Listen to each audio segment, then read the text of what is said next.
Kyle and Alan are now battle buddies. Kareem has softened up to Dale, and Nancy trying to pimp Sharon out. What? Last week, Alan grabbed the wheel of the car, and when the car stopped tumbling through the streets of Washington, Kyle's leg got stuck, and Alan was free and clear. And Kyle played the sympathy card. He told him that gasoline was leaking from the car, and the car was about to blow up at any minute. He wanted Alan to save him, but Alan walked away because he knew that if Kyle was freed, that he and Donald were going to kill him. So he just walked away. Then Killer Kyle wiggled his way from underneath the car somehow, and he immediately ran over to try to F with Alan, right? And of course, Kyle, he had to try him with the gay jokes, but Alan had to keep reminding him, I don't get down like that. And Alan took a few test shots at Alan's head to scare him, I guess. I don't know what he did that for. But one thing Alan did want to know is who killed Ellie. And Kyle played dumb by telling him that it was some random in the alley. And in our next scene, Hunter confronted Alonzo about snitching on him to Victoria and Donald. And Alonzo assured him that it wasn't him who told on him. Alonzo wanted Hunter to know how loyal he was to him. And this scene just really, just kind of got under my skin because Alonzo was acting like the help, right? And he was like, I had the champagne glasses wiped, sir. I didn't tell a single soul, sir. You can trust me, sir. And just when Alonzo began to feel sure of himself and confident that Hunter would be proud of him, Donald had to bust his bubble, and he told him that his source had been compromised. Victoria's father is the one who compromised that source, but it was okay because Hunter knew enough to call Alonzo loyal at this point, so that's all that matters. And lo and behold, Donald and Victoria know Hunter like the backs of their hands, right? They told him that once Hunter got his hands on the girl and the dope, that there was going to be no turning back from there. He told Alonzo that he wanted to go out again and to put the girl and the dope on repeat. So they were right. In our next scene, Dale calls Sharon, and she's still singing her praises to anyone who'll listen by telling them that their nightmare is over. And she says this with such confidence. She's very naive. And if Dale keeps calling Kyle that agent guy one more time, I'm gonna scream. Dale is acting as if he wasn't in this man's bed.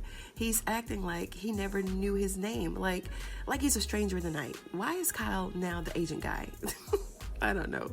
But anyway, Sharon told him not to worry about him and to just go home, go over to Kareem's. And Kareem is a little bit annoyed that Dale told her where he was, that he was at the pharmacy. And that went back and forth for like 30 minutes. It was a long and confusing scene. But nonetheless, he told Dale that it was cool to just stay at his place. So in our next scene, Jason is telling David that he's in pain, that he's hungry, and he needs some more pain pills. So he got up to give him the pills, and Jason pretended to take them.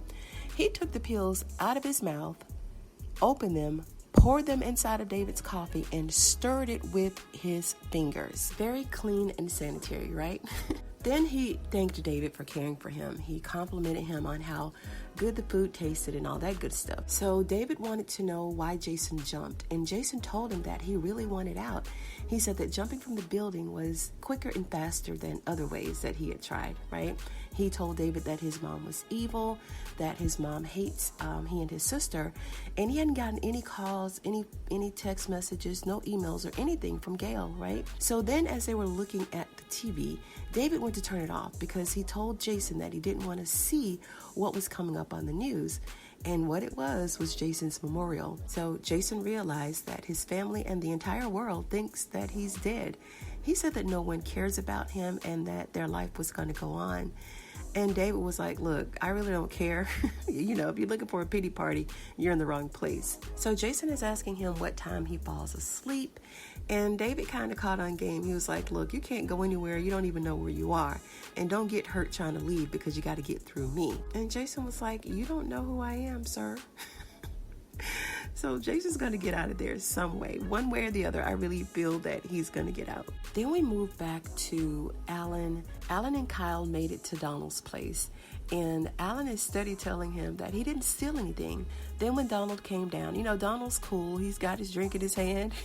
Just walking around with that drink, taunting people, messing with people, right? And he's asking Alan where he's been. Like nothing has happened. Like he doesn't know what happened, right? And then Kyle told him that Alan grabbed the wheel of their car and he flipped it. He told Donald that Alan thinks that he wants to kill him. So Donald said, well, he's not going to hurt me, so you can leave. It's okay to leave. Alan is explaining to him, I didn't steal any classified files, sir. And Donald told him, well, I know you didn't. I just want to talk. But you seem a little on edge. Let me grab you a drink. So, of course, Alan doesn't want to drink anything because he thinks that the drink is poison. And then he asked him, he said, why did you flip my car? And Alan said, because you tried to have me killed. And he told him that had it not been for Priscilla, that he'd be dead. And he said, Grip, remember him? And Donald grabbed these demonic Photoshop pictures from the table. He told Alan that Grip got really upset when he found out that Ellie was still seeing him. So he ended up killing Ellie, spinning the entire story, right? I mean, they've got everybody falling for this bullcrap. And then Donald gave him this line about him not telling him because he didn't want to hurt him. And then he's, strolling through the photos, and then he goes, oh, no, don't look at the last picture. Don't look at that last picture. And it's Grip, with a bullet wound to his head. He told him that Grip had committed the S word and that he left a note, which all of this prompted Alan to end up apologizing to Donald like he did something wrong. Then he told Alan that he loved him. Then he said, do you love me? And Alan said, of course, sir. Yeah, I guess. He told Alan to, go home and have a good night. He got one of the details to drive him home. Listen, Donald is an incredible actor, right? I mean, he pulled off his victim card very well. And as always, Kyle is ready to protect Donald, ready to take anybody out that crosses him. He told Donald that he missed him. And then Donald said, well, do you miss the pharmacy guy? It's the agent guy, the pharmacy guy. Like they don't know each other's names. And by this time, Lily came down and she put Kyle out, begging to go to the doctor. But Donald refused to take her because he's telling her that it's only a flesh wound. And there's going to be lots of press who has lots of questions, so she's not going to be able to go. So then she started grabbing all the liquor bottles and drinking it like it's apple juice. I'm telling y'all, Lily's going to leave this season like a whole dope fiend. She's either going to be an alcoholic or a dope head, one of the two. And if Donald wasn't such a murderer in playing for the other side, he'd have lots of potential, don't you think? So back at the Halson household, everybody is still shocked and appalled that Barry still hasn't come home. So Richard took off to go to Sam's house, and Sharon said that she's not going to be able to eat, and she knows that Barry is upset and thinks that he may have gone back to the cult.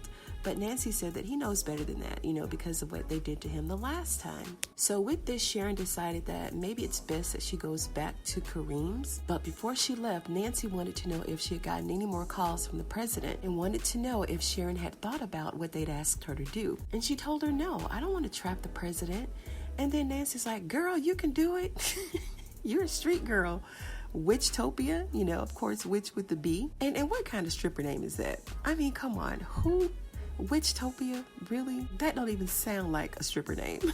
She told Sharon that she doesn't want to put any pressure on her. She wants them to have all the information that they need. So just think about it. Now, what's really going on here? I did a video about this, about Sharon and the president. If you haven't watched it, I'll leave it linked above. So if you haven't seen it yet, go ahead and check it out. But Nancy has planted the seed of corruption in this girl's head. And this is just modern day pimping to me. But why would you pimp this girl out like that? Knowing that this is exactly what the president wants. Like, if it were me, they just have to get somebody else to do it. That's it and that's all. She's not the only brown girl that he's attracted to. So in our next scene, Sam is up and he's in good spirits. And he's a little surprised that Priscilla is going into work. And I mean, they're both going into work. She said that she has her part to play and he has his. And he's being bugged by Richard again, letting him know that Barry still hasn't come home. When he got off the phone with him, he pretty much said, look, it's too much going on to be worried about Barry.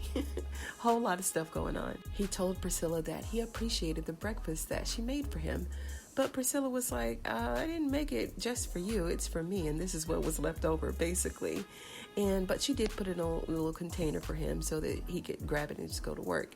And he told her that he loved her. And it was just so sweet and endearing.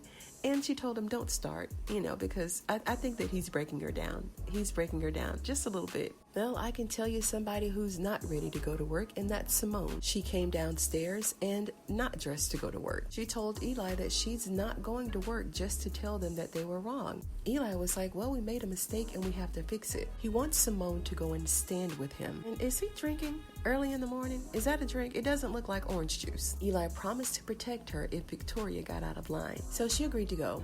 So as she's upstairs getting ready, Max and Bobby came to the door. Do they ever change their clothes? Or maybe they just have a lot of Secret Service outfits that are the same. Eli wanted to know if they're going to be able to go into the office and be at peace, even if they see Kyle. He told him that they've got to go with the facts until they have some solid evidence. And in their private conversation, Bobby and Max think that the president or the vice president thinks that they're dumb. They just know that they have to figure things out from the inside out. And finally, we've got two level-headed citizens here who can think, and they don't believe a word that they're telling them. Well, at least they're ready and able and willing to take action on it. So in our final scene, Jason is eating his bread and his soup that David made for him. And along with that bread and that soup, he's still digesting the fact that his parents wanted him dead. His mom for sure, but he doesn't believe that Hunter wanted him dead. He asks David, what's the plan? We can't sit here forever. And David told him that the plan is to wait. Then suddenly, David started feeling the contents of the coffee cup. And then he asked Jason, what did you do? What did you do? And as he was passing out, he told Jason that this is for your own good. And then he dropped down and passed out in the chair. End scene.